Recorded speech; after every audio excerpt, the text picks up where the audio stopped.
അള്ളാഹു സുബ്ഹാനഹു വ തആല നമ്മുടെ അമലുകൾ അള്ളാഹു സ്വീകരിച്ചിട്ടുണ്ടോ ഇല്ലേ എന്ന് പരിശോധിക്കാൻ ഒരു അടയാളം പറഞ്ഞു തന്നിട്ടുണ്ട്. ധാരാളം ഫുഖഹാക്കൾ ഈ ആയത്തുകളെ ആ നിലക്ക് വ്യാഖ്യാനിച്ചിട്ടുണ്ട്.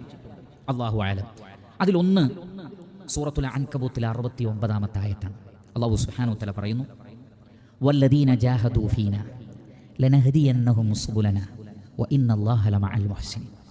ആരാണോ നമ്മുടെ മാർഗത്തിൽ ജിഹാദ് ചെയ്യുന്നത്, പരിശ്രമിച്ചത്, ലനഹദിയന്നഹും സുബുലനാ, കൂടുതൽ കൂടുതൽ വഴികളിലേക്ക് അവരെ നാം വഴി നടത്തുന്നതാണ്. എന്ന് പറഞ്ഞാൽ ഒരു അമല് ഒരു ജിഹാദായി, ഒരു സൽക്കർമ്മമായി അള്ളാഹു സ്വീകരിച്ചാൽ അതിൻ്റെ അടയാളം അതിനുശേഷം അയാളുടെ ഖൈറാത്തിൻ്റെ പരിധിയിൽ ഉണ്ടാവും, വ്യാപ്തി ഉണ്ടാവുന്നതാണ്.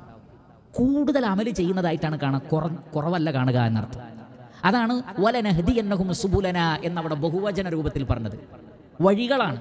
അപ്പോൾ നമ്മളുടെ ജിഹാദ്, അള്ളാഹു പരിശ്രമങ്ങളെ അള്ളാഹു സ്വീകരിച്ചു എന്നതിൻ്റെ അടയാളം, അതിനുശേഷം അത് കബൂലായതിൻ്റെ അടയാളം, അതിനുശേഷം അമലുകളിൽ വ്യാപ്തി ഉണ്ടോ എന്ന് നോക്കണം.